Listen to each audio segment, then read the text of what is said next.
Good afternoon, and welcome to today's Adweek webinar, Mobile Campaign Magic, 4 acquisition and retention strategies to hit your mobile marketing goals. And it's brought to you in association with Tune,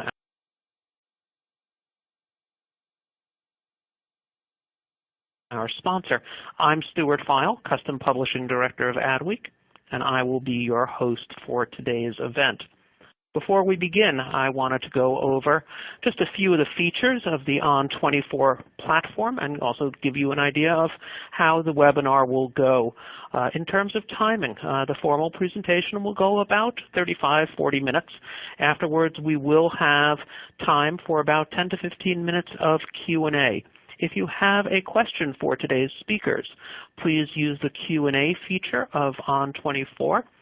We will get your question, and we will answer all those that we have a chance to get to. Today's event will also support social sharing. There is, as you see, a widget in the On24 platform that will allow you to see a live stream from Twitter. And it will also allow you to post to Twitter. You simply just have to approve the widget. We'll be using the hashtag AdweekTune, and you'll see that hashtag on subsequent slides. I want to point out a couple other features.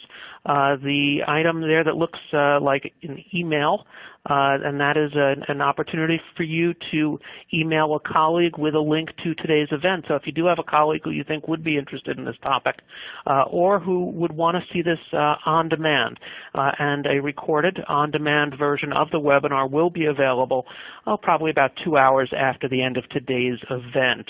But again, reach out to your colleagues, invite them to come along, especially if they'll benefit from some of the information and insights that we have here today. Also, I want to point out the resource list icon. It's the green folder on the bottom of your screen. In that, you will find a PDF of today's slide deck, as well as a link to the Tune website and a link to the Adweek webinar calendar. And if you enjoy today's event, we do urge you to attend any other Adweek events that we have coming up.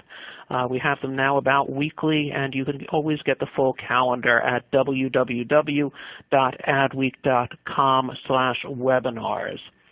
So let me move ahead here and introduce today's speakers to you. We have 2 excellent and highly experienced people in the mobile universe. We have Jennifer Wong, who's VP of Marketing at Tune. She's been with Tune since 2013, and she leads the company's global marketing team overseeing product marketing, sales enablement, PR, branding, web, media, content, and events. And she's joined by our special guest, Tim Villanueva, who is Director of Media at Fetch. And Fetch is part of the Dentsu Aegis network, specializing in mobile marketing. And Tim's in charge of a team of mobile media specialists who orchestrate and deliver media strategies for brands like Expedia, Hotels.com, Uber, StubHub, just to name a few. So Jennifer, let me pass this over to you. All right, thanks, Stuart. Thanks, everyone, for attending our webinar today. I'm excited to be able to talk mobile strategy with you and have Tim also share some great campaigns that he's actually run for specific clients. So what's on the agenda today is first talking about how you would align mobile campaigns with goals, because we always want to make sure that you are running campaigns that align with specific outcomes that you want to achieve. Second, we are going to go through some campaign ideas and strategies for you to test whether you're focused on acquisition or retention. And then finally, Tim is also going to be able to share some real-life stories and some results of examples of these campaigns. So first, when we kick it off into how do you measure campaign success? So what are the different steps that we would recommend in terms of going through to be able to make sure you have all of the checklists in place before you start running your mobile marketing strategies? So the first one is audience. Your campaign should have a target audience made up of maybe one or more customer personas, a persona defined in terms of attributes, demographics, values, and specific channels or challenges for these audiences. This is important in terms of our early on planning phase because you need to define and map out your content and channels to the different audiences that you're looking to reach. And you want to identify what you know about their journey to be able to download your mobile app. After audience, you want to start looking at, let's see, is this slide coming up? Okay, channels. So next you want to determine how are you going to reach your target audience. So testing out the different distribution channels, whether that would be TV, events, through advertising partners, email, social, your website. The channels can be very diverse at this point, but you want to be able to understand which campaigns can you run through these channels to get the message in front of your target audience. And then the third step is now identifying objectives. So each campaign should have a clear business objective in mind. Is your mobile marketing campaign intended to increase brand awareness, acquire new app users, or maybe drive existing shoppers to buy more from your mobile app? So whatever your goals are, you want to make sure you define those up front so that you can establish metrics that you'll be able to measure results against. And then finally, the last piece to look at would be your marketing funnel. So you want to determine what are the stages that you want all of your users to go through so that it helps you identify how complete your user journey is, or if you're looking to optimize specific parts of your funnel, such as you know that you have high conversion percentages from impressions to clicks, but maybe when you look downstream through the funnel, you see users dropping off when they now register for an account within your mobile app. So maybe you want to run re-engagement campaigns and support improving that marketing funnel metric.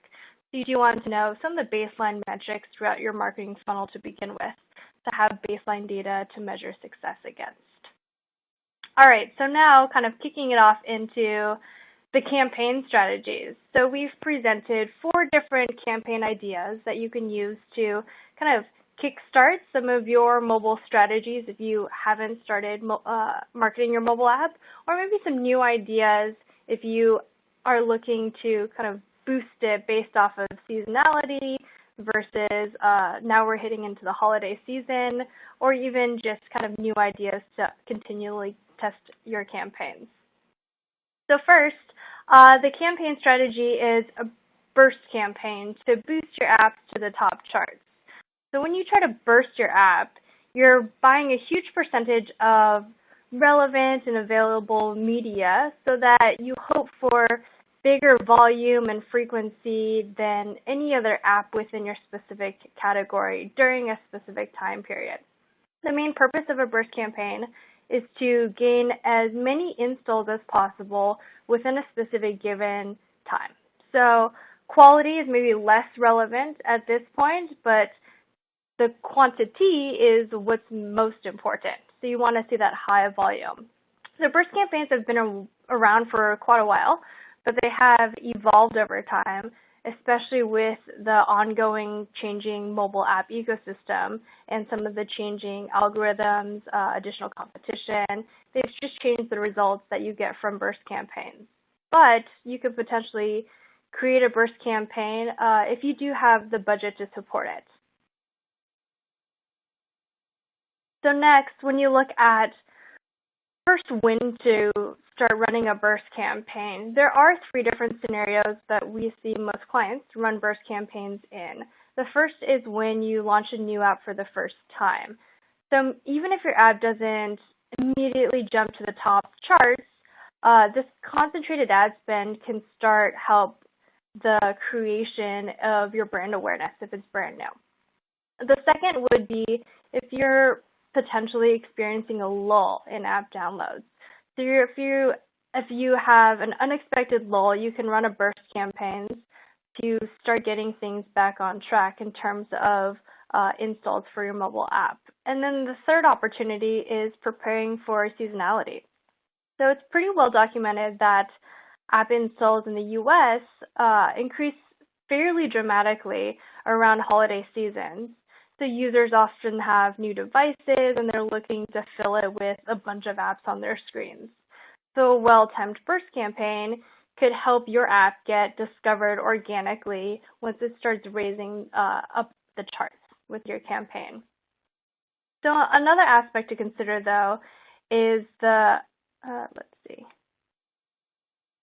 There you go. So why burst campaigns potentially get a bad rap? There are two considerations to look at.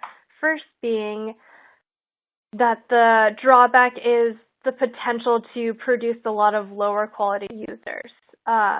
This might not be entirely problematic, especially if you think about paid users. Acquiring the burst campaigns is to drive your app organically up the app stores. Once you do acquire more users organically because you are more discoverable in the app stores, those additional users can potentially draw even more quality users than the ones that you initially drove during your burst campaign. Second of all, another bad rap is incentivized ads. A lot of the times when you run a burst campaign with an advertising partner, it'll be incentivized downloads, and it doesn't carry the best reputation only because they don't have a lot of motivation to use your mobile app past that initial download where they got something for downloading your mobile app. So that is something to consider when you are planning your budget for this type of campaign. But next, so to continue on the campaign best practices, I talked a little bit about timing, 3 different use cases when you would use a burst campaign. Some other use cases would be to use multiple ad networks when you are running burst campaigns. If you spread them all amongst several different ad networks, you increase the probability that your ads are reaching unique users versus maybe all of the same ones. Third would be to take advantage of analytics. So before you run a burst campaign or any campaign, you should have the right analytics within your app so you know where your installs are coming from and how those users are engaging with your app post that campaign. Fourth would be to rotate your creative. So consistently seeing the same ad creative around all of the different promotion channels might have a negative impact because you get some of that fatigue if people haven't converted based off of that one creative. So you potentially want to test several different ad options and rotate that creative frequently. And then the fifth best practice is to be sure to calculate the correct ROI. So how we would put together that formula to accurately determine the ROI based off of your burst campaigns would be the sum of your lifetime value of the paid users plus the sum of the lifetime value of organic users from that campaign minus the cost of the ad bought. So that little equation is in that takeaway box to the right-hand side. And then now Tim is actually going to talk through an example of a burst campaign that they ran for one of their clients. Thanks, Jennifer. So before I get into the case study itself, I definitely echo what Jennifer had mentioned about the opportunity for a ranking strategy is still very much effective for the Apple App Store. Although that we've seen many clients shift kind of their strategies away from the typical ranking strategy because of the high competition in the App Store. With over 1 million downloads, it's just being even more difficult to reach those top rankings in a cost-effective manner. We do have clients who continue to come to us, and we would recommend that they do implement a burst strategy for the right launch of their app or in a certain country and certain timing that would make sense to achieve that organic boost. And one of those clients was a fitness app, which came to us and asked us, how can we develop the right strategy for this campaign? And the challenge was to maximize the organic uplift by getting a high rank in the App Store. And so what we came up with was a media strategy that was a mix of both incentivized and non-incentivized or non-rewarded media in order to kind of balance out the user quality and achieve the volume and velocity of downloads needed to get into the top ranking. I think one of the kind of assumptions in an app ranking strategy is that the higher you are in the category or even overall charts, the higher ROI that you will get in terms of organic uplift. And what we've analyzed on our end is that's not necessarily true. Because of the incremental cost, the higher you go, especially into the top 20, top 10, and top 5 categories, you're really paying even more just to get into those certain positions, and those positions might not give you the organic uplift needed to offset the investment that you have. And so the most interesting thing we found with an optimal rank strategy that was done by our data team is that we were able to achieve and maintain a top 5 ranking in certain kind of lower tier countries, and it made sense from an ROI perspective. The organics that we're getting, the value of those organics were higher than the investment needed to get into those rankings because of the lower competition in some of those lower tier countries. But in the top tier countries, we actually discovered that the most optimal ranking was below top 15. And another theory could point to that, not just because of less competition to reach that position, but because if you think about users who have to scroll a couple times in the App Store to get to your app and find it are probably going to be a little bit more qualified than users who just are downloading apps just because they're in the top 5. So we're actually reaching a little bit more qualified of a user, and that was a really interesting result that we were able to provide back to the client.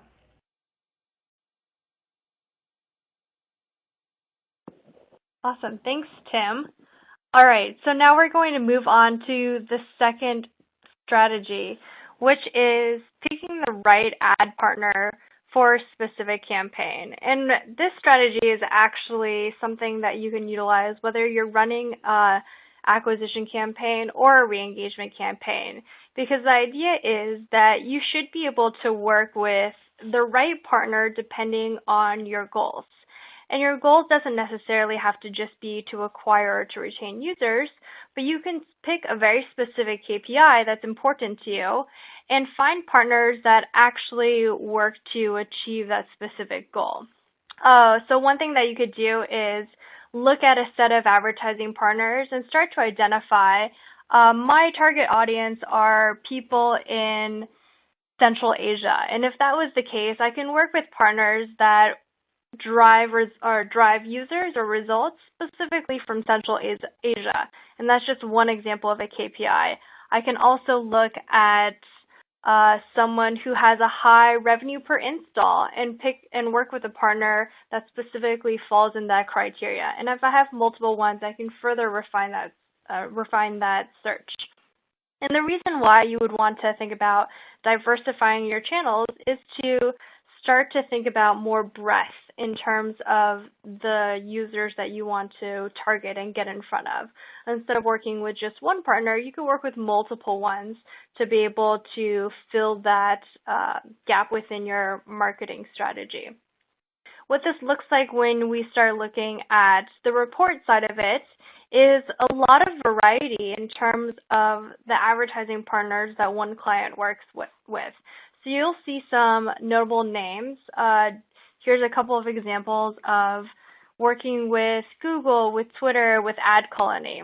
So those are some that you've probably heard of, but then there's probably others that have and drive very specific results for your campaigns that you maybe have never heard of before, but they can be high quality traffic sources depending on specific goals. So this kind of goes back to your campaign strategy again and finding the right partners that are going to align with your audience as well as objectives.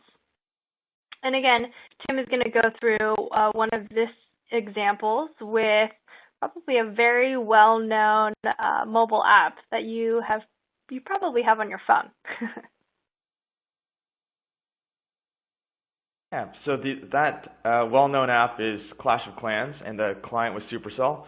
And Supercell came to us and said, how do we reach our target demographic of 18 to 35-year-old males, gamers, this kind of lucrative and elusive audience that's constantly saturated in the market with advertising, and how do we reach them, acquire them, and get them to spend money, obviously, in our app?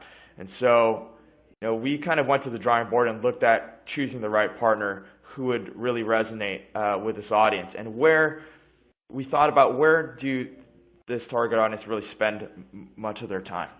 And dating obviously is a huge vertical for the mobile consumer, especially this male consumer. There's this app called Scout, which was similar to Tinder, but developed years before and is still a global dating app in the mobile space. We partnered with them and said, how can we, again, target potential Supercell Clash of Clans users and engage them in a unique way. And so we actually developed a custom creative that mimicked the typical profile of a match or a date within the app. So imagine a user going through the app, swiping left or right, going through different candidates for date options, and then all of a sudden seeing one of the characters for the Clash of Clans app, which is the Barbarian, which you see pictured there on the left, taking a selfie in the mirror. So it's really humorous, engaging, and I think the combination of targeting the right audience, the right context, and the right partner really drove the campaign results, which you can see there, which is a lift of 3x in CTR, 4x in conversion rates, and a 7x LTV. So I think the key is to really think about your target audience, think about which partners can really deliver a highly engaged user, and then make sure that your creative is hyper-targeted and tailored towards that audience. And just it's about testing and iterating at the end of the day. Awesome. Thanks, Tim. All right. So for the third strategy that we have for you is deep linking. So deep linking is linking to a specific page within your mobile app. So I don't know if you've experienced how awful it is if you see an offer and they take you to a mobile app, but you get landed on the home screen of the mobile app and you have to navigate all the way through it to find that specific offer that they put in front of you. So that's not utilizing deep linking. Using a deep link would drop you directly onto that content that you saw within that specific ad.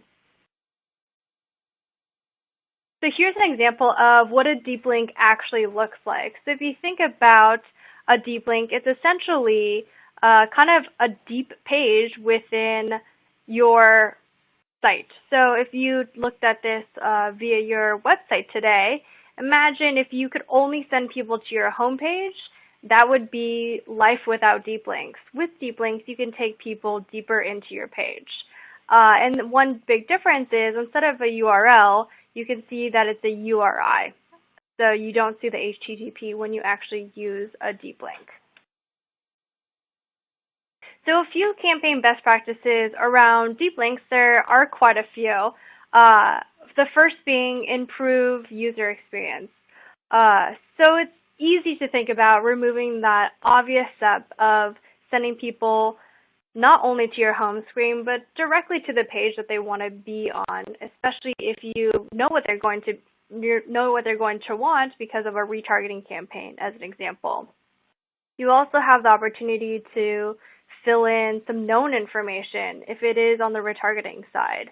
You can also send them to the most relevant screen within your mobile app instead, again, just to your home page. So it just dramatically increases that user experience when someone is going from maybe an outside piece of content, whether that's another app, your website, your browser within your phone, directly to your mobile app. Second is that it does increase conversion rates. As as you might suspect, when you do send someone directly to, I would even call it a landing page, you'll see a higher conversion rate than sending someone to a home screen. So it creates more relevant content for that experience. And then third, it helps you better target your advertising campaigns, especially when it's on the re-engagement side, so retargeting. If you target users with specific ads to re-engagement, I think one of my favorite examples is I see Nordstrom product ads or Shopbop product ads all of the times for specific products that I look at. And I see ads with the actual content within those ads. So they're able to send me directly within the app to that specific product page to be able to purchase that item versus just the home screen. So that experience obviously would produce higher conversion rates just to make that purchasing process as seamless as possible. And again, I'm going to hand it back over to Tim to talk about how they've implemented retargeting campaigns for their clients.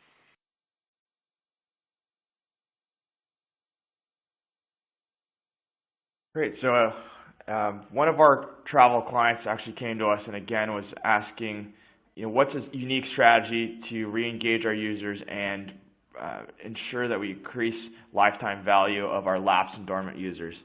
And so we actually started retargeting campaigns with this particular client back in 2013. A lot of the process was pretty manual in terms of kind of passing back device IDs and ensuring that we're segmenting the users properly. But I think TuneIn and other MMPs have really done a great job kind of increasing the seamlessness in passing back data and getting things set up and segmented properly to make this a much easier process.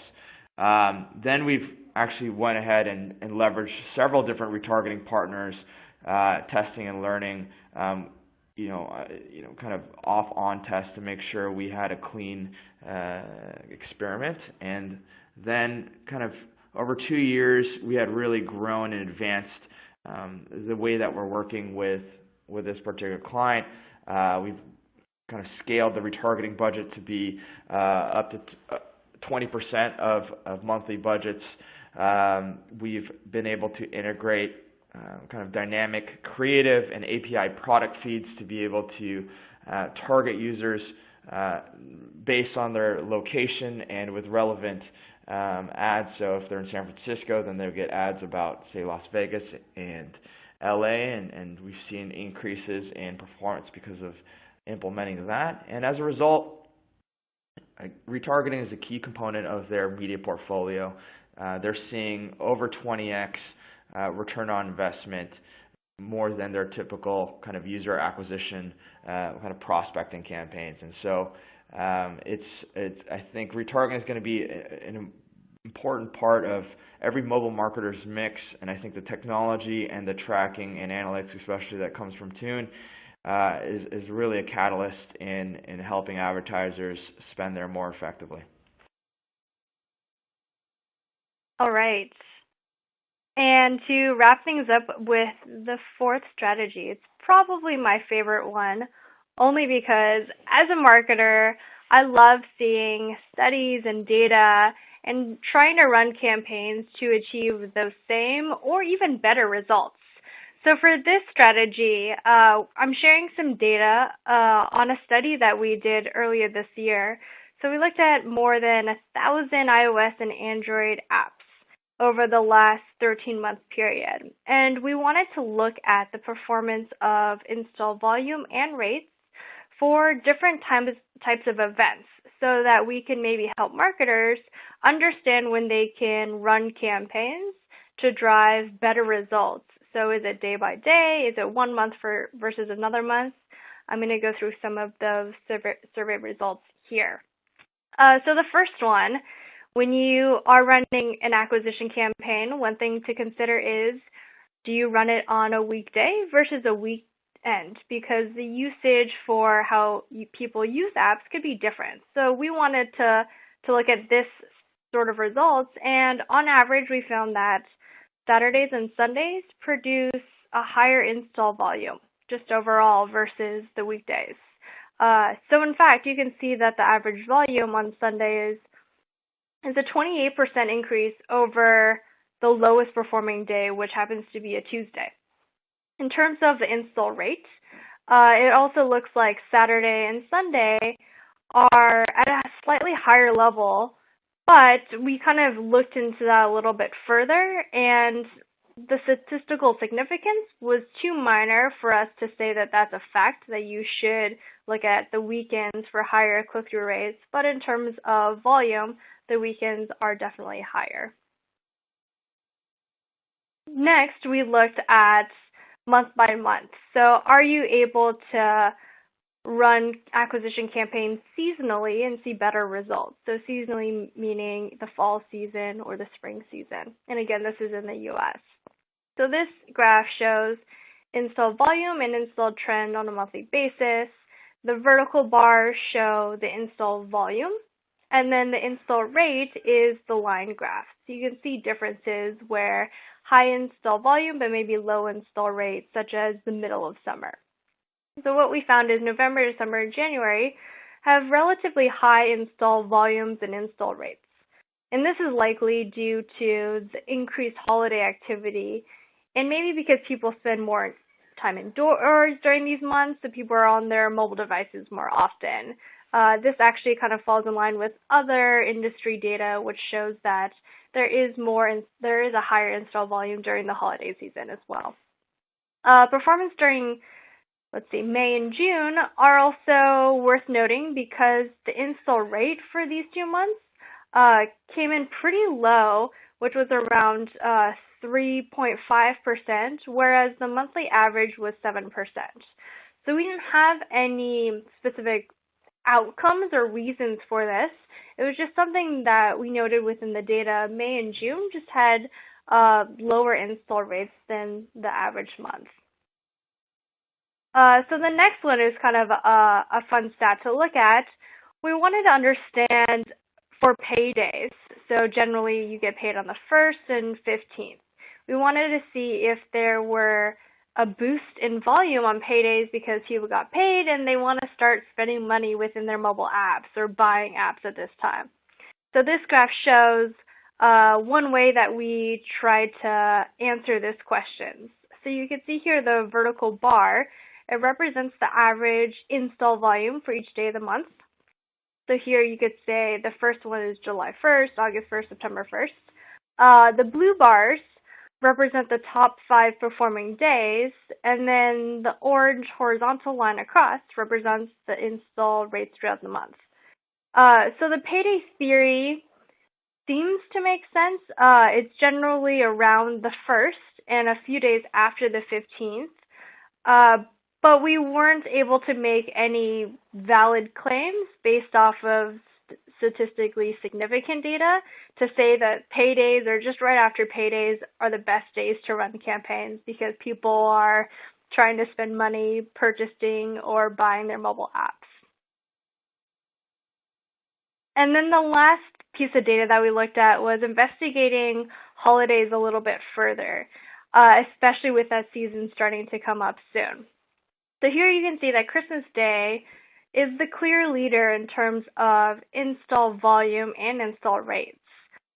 This install volume experienced a 173% increase over an average non-holiday. And then you can also see that it has a 23% install rate, which is more than triple of a non-holiday. So it's a pretty significant difference. And then you can see that Thanksgiving, Christmas Eve, Labor Day, and New Year's all had a higher install rate by over 10%. So higher than the normal we were seeing around 6 or 7%. So this might mean that allocating a large portion of your ad spend during the holiday season is pretty valid in terms of generating better results, and it is a common mobile marketing practice. And this data clearly shows why. And again, we kind of suspect it's because a lot of people will get new mobile devices during the holiday season, or it's when new devices are coming out, such as the iPhone later on this month. So in summary, here with this data, It's easy to take a look at some benchmark stats across the industry, and it can help you inform your user acquisition campaigns if you are looking for new ideas in terms of the timing of when to run those. And I'm going to hand it off back to Tim one more time for him to also share some data before we wrap up the webinar today.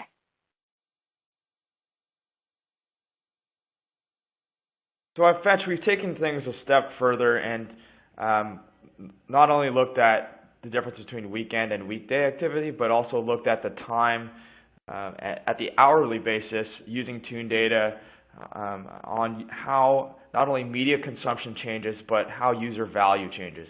As we know, media consumption for mobile is much more flat day over day between weekdays and weekends versus desktop. Whereas in desktop, you see kind of this spike in the mornings and then kind of a lull as users are commuting, and maybe a slight increase in spike during the evenings and less usage during the weekends. As we know, mobile is always on, and users are taking their mobile phone wherever they go. So if you actually look at the consumption patterns, it's pretty even day over day as people are out and about, and even on the weekends. But what gets interesting is when you layer on actual user value data at the hourly basis, which is what this chart shows. And you can see that on weekdays and weekends, during the day, the morning and the day, you can see that value is about the same, hour over hour. But it's not until about 5 p.m. When things start to look a little bit different.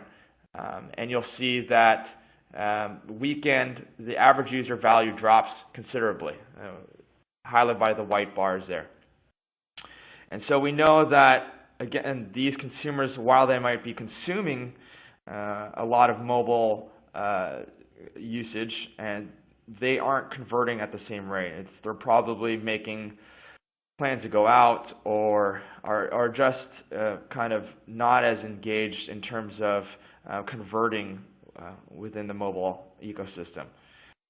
Then you can see kind of a spike during the late night where users are slightly more valuable on the weekends with the white bars again, but again, relatively low comparative to the rest of the day time frames. So again, it's important to look at not just seasonality from month to month, week basis, but also increasingly day parting is an important tactic and way to really ensure your media budget is spent efficiently, not only when users are consuming and engaged and more responsive to your media, but also when users are actually spending money and driving value for your company.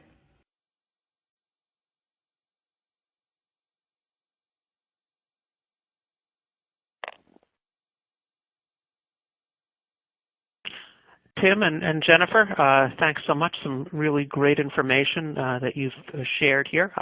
We're going to move on to the Q&A portion of today's webinar. So if you have a question for Jennifer Wong of Tune or Tim Villanueva from Fetch, who've shared some really interesting insights here on mobile and mobile apps, please just use the Q&A widget, and we'll get to as many as we can. I also want to remind everyone, if you do want a copy of today's presentation, there is a PDF. There are PDFs of the slides in the resource list folder down there on the bottom of your screen. And also in there you'll see a link to the Adweek webinar calendar. So if you've enjoyed this event and you want to attend an upcoming Adweek webinar or go see some of the ones that we have on demand, it's www.adweek.com/webinars. And speaking of on demand, today's webinar will be available streaming on demand probably in about hour and a half, 2 hours. So please send your colleagues over there if you want to share this information. So let's get over to some of the questions here. And Jennifer, one of the first questions that came in here, when you were talking about burst campaigns, and someone was wondering if you have any data on how many additional organic users advertisers are going to see when using a burst campaign. Again, you were talking a lot of this about paid opportunities there for burst, but what does that do in terms of organic use and organic users? Yeah, I mean, I'm glad this question came in because we actually did another research study probably now in February, but it was titled The Relationship Between Paid and Organic Installs. So this relationship is non-existent if you think about mobile web search. So Google definitely doesn't have a relationship between organic search listings versus paid ones. But in the App Store world and ecosystem, there is a relationship, and it didn't necessarily review burst campaigns specifically, but we did look at if you are investing in paid campaigns, what can you expect from the organic lift from that? And what we found is on average, it was actually around 1.6. Installs organically versus a paid install. So if you run a campaign, get one paid install, you'll get around 1.6 on the organic side. And we did show this data in a few different views for specific verticals. We showed it for different install volumes, and we showed some of the statistical significance behind some of the data that we pulled. So that is actually available on our resources page on our website if you are interested in learning more about that. Great. Tim, so someone here had a question, I think, again, talking about burst campaigns. And they were wondering if you could elaborate on some of the countries, and I think we have a bit of a global audience here, some of the countries that you'd recommend, where you would recommend that people run burst campaigns. Yeah, I think it's a combination of country and category.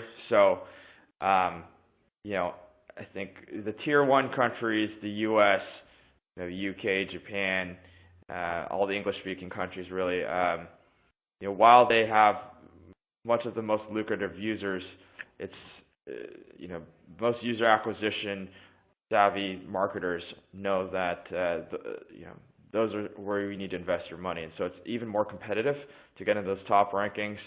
And so it doesn't always make sense unless, you are the top game and you just need an extra boost to get in there, or you have a really sticky viral kind of app and large budgets behind it. I think the countries that we're seeing better successes, some of the smaller European countries, parts of Southeast Asia, and just the kind of smaller population countries when there's less competition and when you can with less cost get into the top rankings and get that organic boost. Okay. Couple questions seem to have come in. We're spending a lot of time talking about the world of apps, and I guess someone's here asking, and I guess this is the app versus the mobile web debate, particularly for marketers, is how do you decide if an app is the right tactic to recommend for a brand or one of your clients? Jennifer, I don't know if you want to take that one or pass it along. I think this is probably one that I would pass along to Tim, where he's more experienced with the browser versus app world. Sure. Yeah, I think that's a great question. And, if we look at pure media consumption, the latest Flurry statistics is showing that 90% of time spent is in app and only 10% in browser. That's not to say that, web is not important. I think in certain verticals and categories like news, content, and retail and shopping, especially, it's the data that we see is that mobile search really is the key driver for referral traffic for those types of kind of verticals and that type of content. And so it's really important to have a mobile optimized site to invest proper resources if your business is in those categories. If you're outside of that, you have to really think about the investment needed to have a mobile app. People are spending time there, but is there a value proposition that your app provides to your consumer that they couldn't get elsewhere? Is there a great experience that they could keep in their pockets and engage with? I think that's really the biggest question, and that I would ask before doing anything there. Okay, we've got a few more minutes here with our speakers, Tim Villanueva of Fetch and Jennifer Wong of Tune. So if you do have a question for them, again, please use the Q&A widget there on your On24 console. Another question, maybe it's a bit of a softball for you here, Jennifer. Someone's asking is, do you have any a software you'd recommend using to choose your partner for a paid campaign? So I guess this is in terms of managing your campaigns out there. Sounds like that's sort of a little up your alley. Sure. So if you're kind of mentioning that screenshot that I showed that showed the different KPIs on how you can choose a partner for a campaign, that's actually a screenshot right from the Tune Marketing Console that we have. And that data comes from, we're integrated with over 700 advertising partners.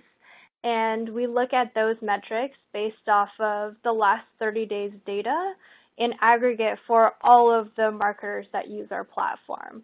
So it's just information that you can use as a benchmark.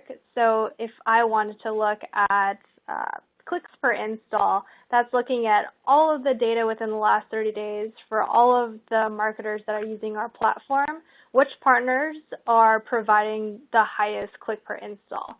And then we have all of those different metrics. In terms of software outside of Tune, I'm actually not sure what other platforms have it. Tim might actually have an answer for you to investigate some of that too.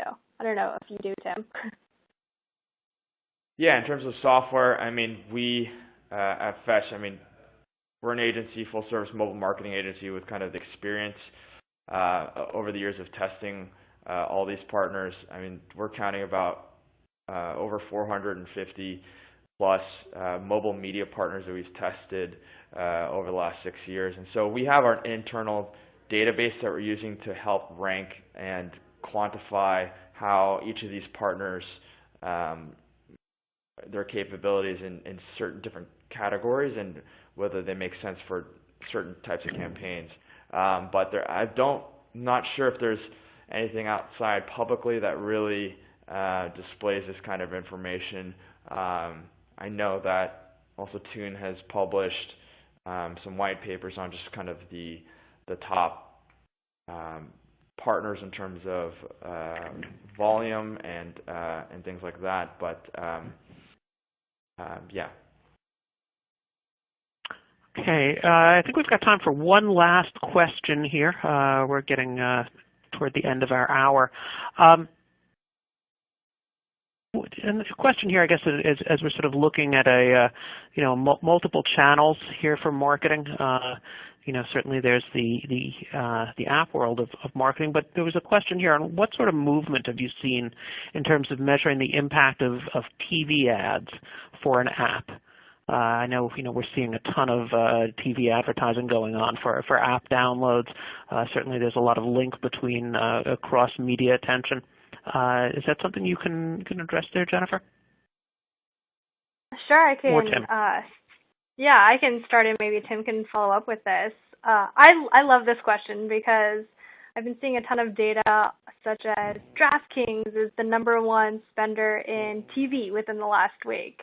And they're a mobile app company. So it's amazing to see mobile apps starting to utilize this specific advertising channel.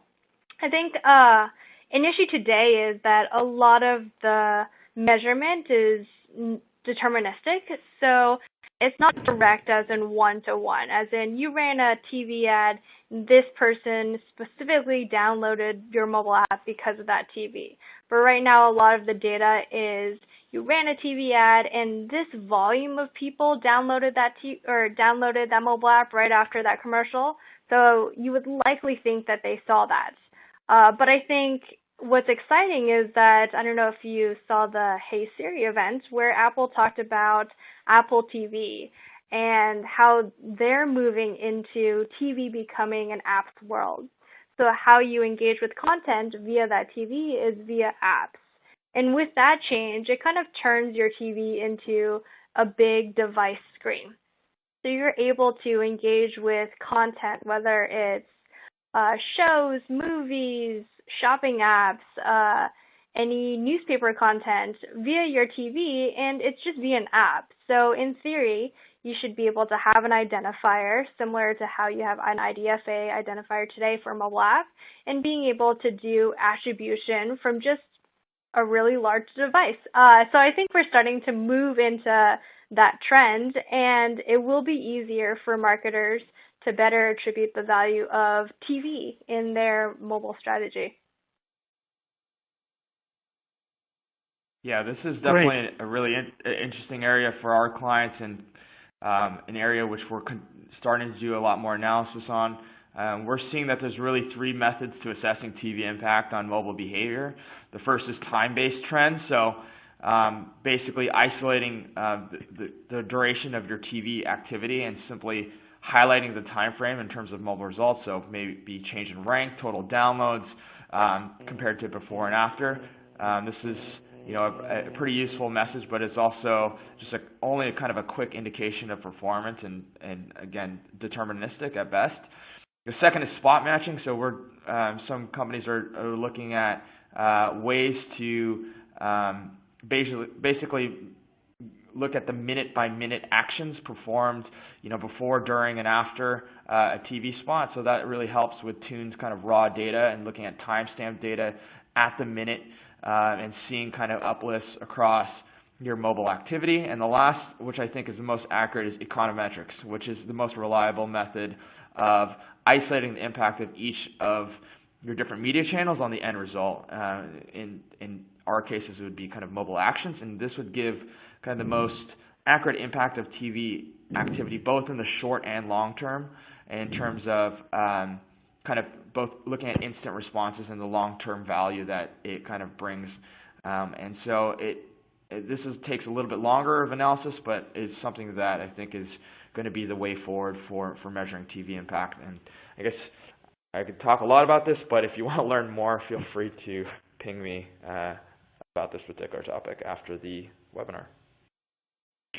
Great. And Tim and Jennifer, thank you both for your time. In the audience, if you do need to contact Tim or Jennifer, if you look back at that first slide, there is contact information for the 2 of them.